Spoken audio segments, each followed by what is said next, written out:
The family gathering had been arranged as a rare moment of calm, but one sentence shattered the illusion within seconds. Meghan's comment was delivered with a smile, yet Catherine immediately understood the insult hidden beneath it.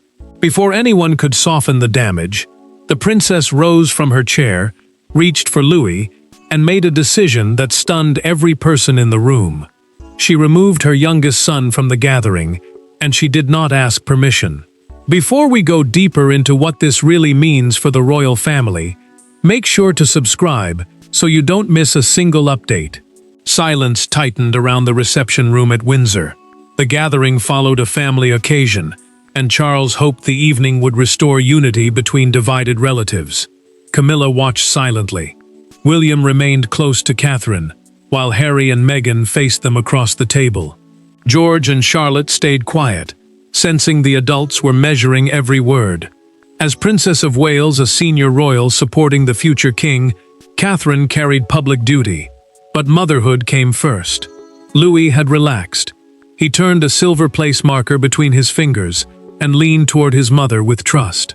Catherine watched with relief because these moments mattered. The young prince had endured too much public attention, and she wanted one evening where he could simply belong without becoming a headline, comparison, or joke. Meghan broke that peace with one remark. She looked toward Louis and suggested he received special protection because Catherine could not control his public behavior. Her voice stayed calm, but the words carried across the table clearly enough for everyone. Harry glanced toward her. William's expression hardened. Charles stopped moving. Louis understood before anyone could rescue the moment. His fingers froze around the marker, his shoulders drew inward, and he looked at Catherine with confusion and shame. That look changed everything. The insult was no longer an adult argument disguised as humor. It had reached a child. Catherine placed a hand on her son's shoulder and rose. She did not shout. She did not defend herself. Her restraint made the room colder. "Louis will not remain where he is being used for someone else's amusement," she said. William pushed back his chair, ready to confront Meghan, but Catherine stopped him with one look. Revenge could wait. Louis could not. She guided her son toward the door as Charlotte watched in distress, and George stared downward. When the doors closed, Charles turned toward Meghan with a silence more severe than anger. The evening had crossed into crisis. Catherine may have removed Louis from the room, but the pain left behind was about to force every adult at that table to choose a side. Behind the closed doors, the scandal was no longer about royal titles, old grudges, or public reputation. It was about a young boy asking his mother why an adult had spoken about him that way. Catherine had faced cameras, illness, criticism, and palace pressure without losing control. Yet Louis' quiet question reached somewhere deeper. Inside the gathering, William's anger rose. Meghan defended herself, and Harry realized that silence would now be interpreted as a choice.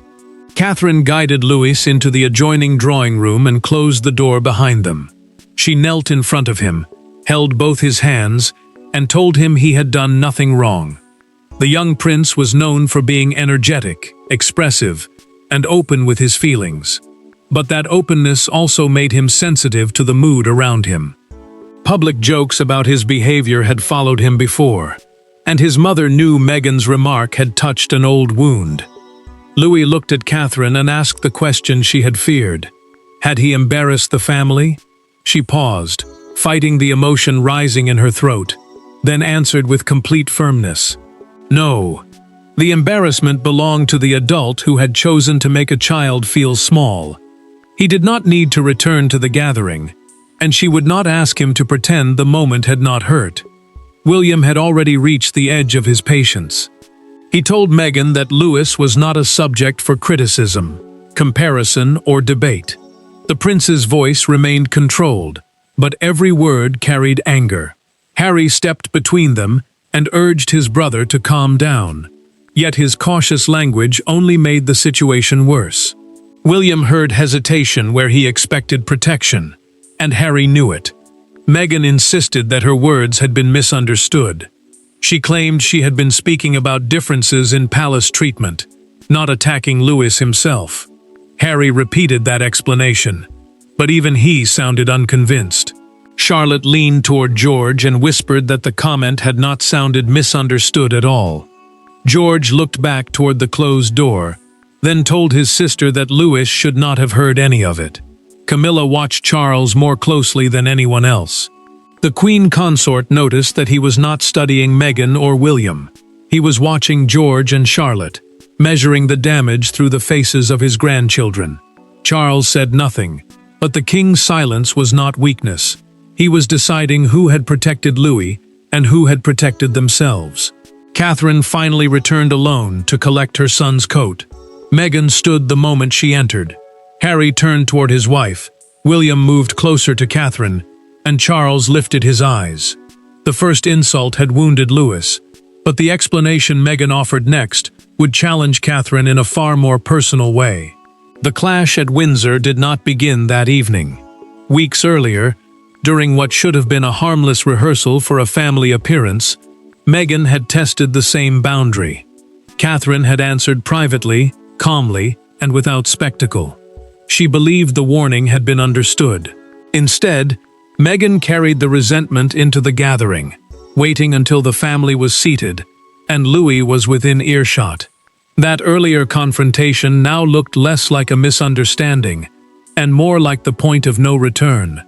Tension had already been building because Meghan believed the Wales children received protection that her own family had never been given. She saw palace staff step in quickly whenever George, Charlotte, or Louis became overwhelmed, while every choice involving Archie and Lilibet seemed to attract criticism. Catherine understood the frustration, but she refused to let children become symbols in adult disputes about security, titles, or public treatment. 3 weeks before the gathering, that rule had been tested during a private rehearsal in St. George's Hall. The hall is a ceremonial space at Windsor, used for major royal events and family occasions. Louis had grown restless while instructions were being repeated, and an aide gently guided him back into place. Meghan watched the moment and said, with quiet sharpness, that some children were corrected while others were covered for. Catherine reacted immediately. She asked Meghan to step into an empty side corridor, away from the children and the staff. No aides followed them. No one interrupted. The princess told her clearly that Louis, Archie, Lilibet, George, and Charlotte would never be used as weapons in an adult argument. She did not raise her voice, but the warning left no room for confusion. Meghan heard something else in Catherine's tone. She felt patronized, judged, and pushed outside the family once again. Later, during a private conversation with Harry, she repeated every word and said Catherine had spoken as though she needed permission to discuss royal life. Harry knew the warning had been direct. He also knew why it had been given. Harry said nothing to William. He said nothing to Charles. The prince chose silence because he feared another confrontation, but that silence allowed Meghan's resentment to harden. What could have ended in the corridor survived until the family gathering. Catherine now understood the truth. Meghan's comment about Louis had not been spontaneous. It repeated the same grievance, aimed at the same child, after a clear boundary had already been drawn. Armed with the knowledge that her warning had been deliberately ignored, Catherine walked back into the room with no intention of accepting another excuse. When Catherine returned, the room fell silent before she spoke. Meghan stood near the table, ready with an explanation, but the princess was no longer interested in intentions. She had seen Louis's face. She had heard his question, and she remembered the promise demanded in that empty corridor weeks earlier. What followed was not a shouting match. It was something more devastating, a calm, direct confrontation in which Catherine removed every place for Meghan to hide. Catherine entered alone, while Louis remained with a trusted nanny in the adjoining room. William stood near the fireplace, his anger visible in every movement, but the prince did not step forward. He understood that this moment belonged to his wife. Meghan faced her across the table, while Harry watched both women, and realized the room had shifted beyond easy repair. Meghan spoke first. She insisted the family had turned a casual observation into a deliberate attack, and said she had never intended to upset Louis. Her voice remained steady, but the explanation carried little weight. Catherine looked directly at her, and answered that intention no longer mattered, because the boundary had already been made clear weeks earlier. Catherine reminded her of St. George's Hall, the ceremonial space at Windsor used for major royal occasions. She had warned Meghan there that none of the children would be dragged into disputes about status, security, or palace treatment. The princess said the rule was simple, because children could not defend themselves against adult resentment. Meghan had heard it, understood it, and ignored it. Meghan pushed back. She accused Catherine of demanding silence whenever royal privilege became uncomfortable. The words sharpened the room again, but the princess did not lose control. She said protecting a child from humiliation was not privilege, it was parental responsibility. She would not apologize for acting like a mother before acting like a royal. Harry finally admitted that he knew about the earlier exchange. William turned toward his brother with disbelief. The future king asked why a conflict involving Louis had been hidden from him and Charles. Harry struggled for an answer, saying he had hoped the tension would fade. William told him silence had not ended anything.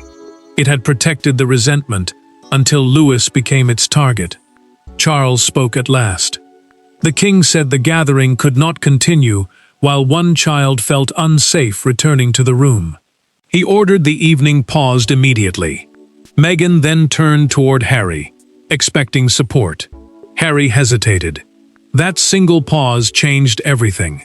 Catherine had defended her son, but the deeper struggle was now over who possessed the authority to decide what happened to Meghan next.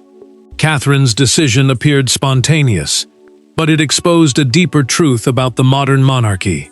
Power was no longer measured only by who wore the crown or occupied the highest chair.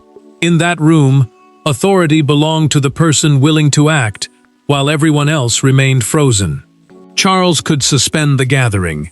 William could demand an apology. Yet Catherine had already made the most important decision. Louis would not stay in a place where his dignity had become negotiable. Catherine needed no ceremonial approval to remove her son. As his mother, she answered first to his safety, not to the appearance of family unity. The Wales household, the private family unit, led by William and Catherine, had one clear rule. The children would never become bargaining tools in disputes involving Meghan, Harry, or anyone else. William supported that rule without hesitation, because he knew one weak response would invite the same treatment again. Charles remained at the table after the others moved away. The king picked up Louis's abandoned silver place marker and turned it slowly between his fingers. He had hoped the gathering would repair old wounds, yet it had created a new one in front of the youngest generation. That mattered, because the monarchy depended on continuity, and continuity meant little if the children inside it learned that duty required silent suffering. Camilla watched him struggle and spoke carefully. The Queen Consort told Charles that forcing everyone back together would not restore peace. It would reward the original insult by proving that appearances mattered more than Louis's feelings. She urged the monarch to support Catherine openly within the family, even if the decision deepened the divide with Meghan and Harry. Charles made his choice. Meghan would not attend the private family breakfast the next morning unless she offered Louis and Catherine an unqualified apology. The breakfast was not a public ceremony, but a closed gathering meant to rebuild trust after the previous evening. Her absence would therefore carry a clear message. Access to the family required respect for its children. Harry objected immediately. He called the condition an ultimatum and warned that Meghan would see it as another attempt to silence her. William answered with cold precision. The prince said it was not punishment. It was the minimum consequence for targeting a child after a direct warning. Meghan rejected the wording when Harry relayed Charles's decision in a private conversation. She insisted that apologizing without explanation would make her appear deliberately cruel. Harry asked her to reconsider. She refused. The family had offered Meghan a path back into the room, but her refusal would transform one painful comment into a consequence she could no longer control. Within minutes, the carefully planned family evening came apart. Staff removed untouched glasses, chairs remained pushed back at uneven angles, and the warmth of the gathering disappeared. Catherine stayed with Louis. William refused to return to the table. Charles cancelled the final toast. Yet the most revealing moment came when Meghan was told that the next morning would proceed without her. For the first time that night, her confidence broke, and Harry saw the true cost of defending the indefensible. Charles ended the gathering before anyone could pretend the damage was small.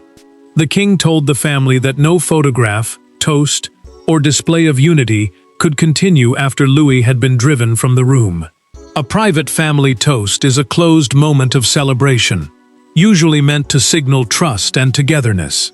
That meaning had now collapsed.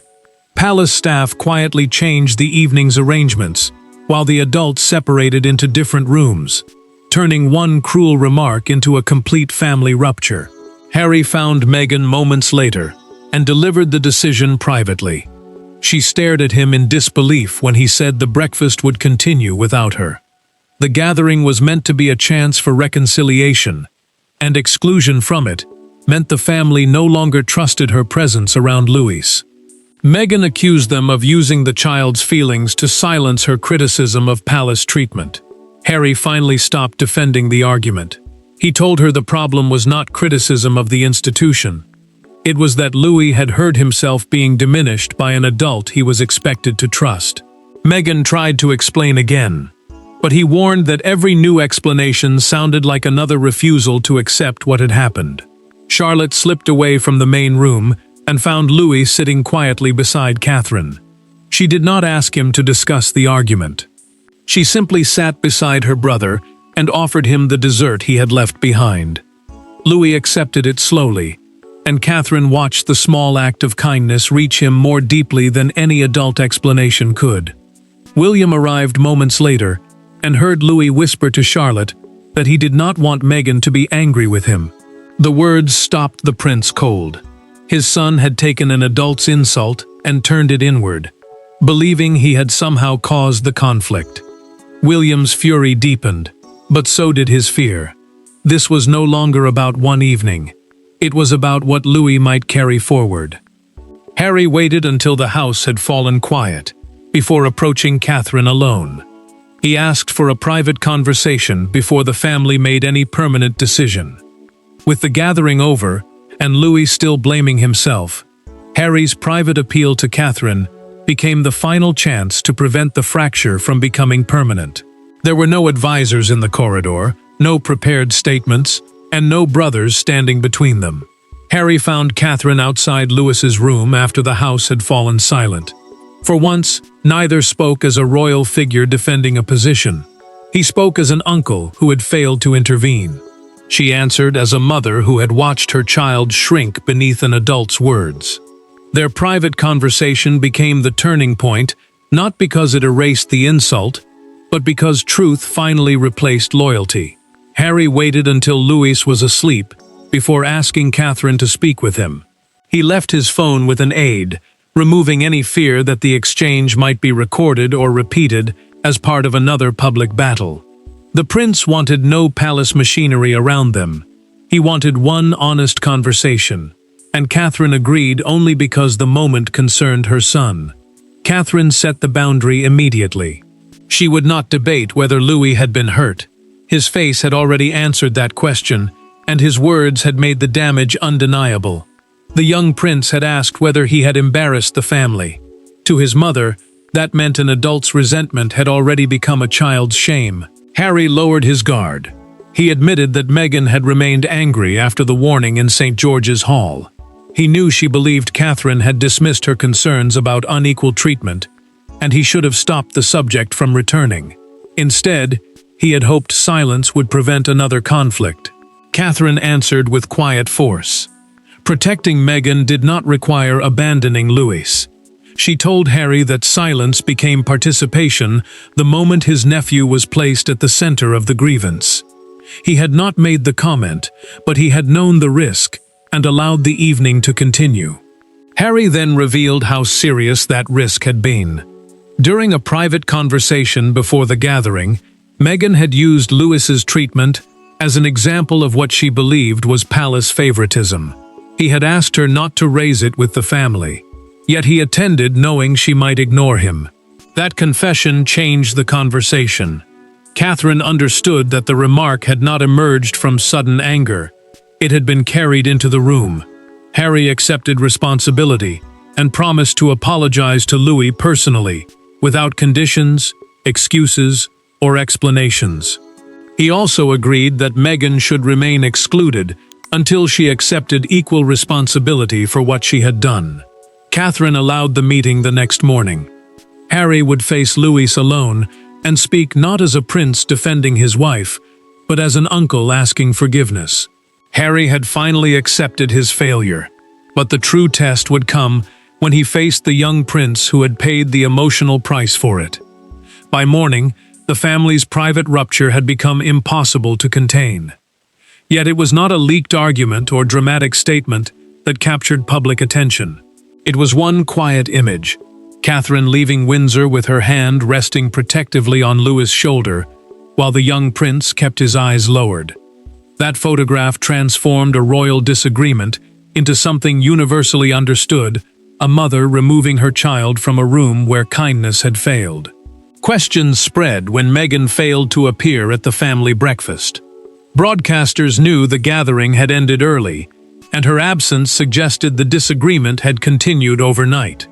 The palace issued only a restrained acknowledgement, confirming that Catherine had left with Louis after an inappropriate personal remark. The statement revealed no private detail, but its careful wording made one fact unmistakable. The child had been hurt. Meghan felt the public mood turn against her. She wanted the argument framed around unequal palace treatment, yet every headline focused on Louis' distress. During a private conversation, she urged Harry to challenge the palace account and explain what she had meant. He refused. The prince told her that correcting the wording would only shift attention back toward the child and deepen the damage. Catherine struggled with a different fear. She hated seeing Louis' pain become a national story, especially when public attention had caused him discomfort before. William reminded her that she had acted without considering cameras, advisors, or reputation. The future king told his wife that people understood the difference between a planned performance and a mother protecting her son in the moment. Public feeling hardened around one striking front page. A major newspaper printed the image of Catherine guiding Louis toward a waiting car beneath the headline, "A Mother's Line." Outside Henry Faya Gate, the main public entrance to Windsor Castle, a small crowd gathered and left handwritten cards for the young prince. Some carried simple messages, telling him he had done nothing wrong. A live morning broadcast pushed the story even further. One royal commentator said, "The moment should not be reduced to another feud between Catherine and Meghan." Instead, the commentator described it as a decisive shift. The monarchy's younger children would no longer be expected to absorb adult hostility merely to preserve the appearance of family unity. Charles watched the coverage in silence. The king understood that the public had already reached an emotional verdict, but the family still lacked one. He summoned Catherine, William, Harry, and Meghan for a final private meeting. Britain had already decided what Catherine's action represented. Now the family itself had to deliver a final verdict on what respect would mean inside palace walls. The final meeting did not restore the evening that had been lost, nor did it erase the moment Louis looked at his mother and wondered whether he was the problem. But it produced something the family had avoided for too long, a boundary without negotiation. Charles did not ask Catherine to smooth the conflict over. William did not demand public revenge. Instead, the adults were required to face one simple truth. A child's dignity could never again be sacrificed to preserve royal appearances. Charles gathered Catherine, William, Harry, and Meghan in a private sitting room at Windsor. The king made his purpose clear from the beginning. This meeting would end with a decision, not another cycle of blame, defense, and explanation. A private family event meant a gathering closed to the public and press. But privacy could no longer be used to hide harmful behavior. Catherine spoke without anger. She explained that leaving with Louis had not been an attempt to embarrass Meghan or divide the family. Remaining in the room would have taught her son that royal duty meant accepting humiliation in silence. The princess refused to let him believe that keeping adults comfortable mattered more than protecting his dignity. Harry faced his failure directly. He apologized to Catherine for not intervening when Meghan made the comment and admitted that loyalty to his wife had blinded him to his nephew's immediate pain. The prince had known tension existed before the gathering, yet he had hoped silence would protect everyone. Instead, that silence had left Louis exposed. Meghan tried to explain the frustration behind her words, but Charles stopped her. The monarch told her that disputes over security, titles, money, media coverage, or palace access could never excuse contempt directed toward a child. Her grievance might have been real to her, but Louis was not responsible for it. Meghan finally turned to Catherine and apologized without conditions. She agreed never again to compare the Wales children publicly or privately as part of an adult dispute. Catherine accepted the apology, but she did not pretend trust had been restored. Forgiveness could begin in one room. Trust would require time. Charles then established a firm family rule.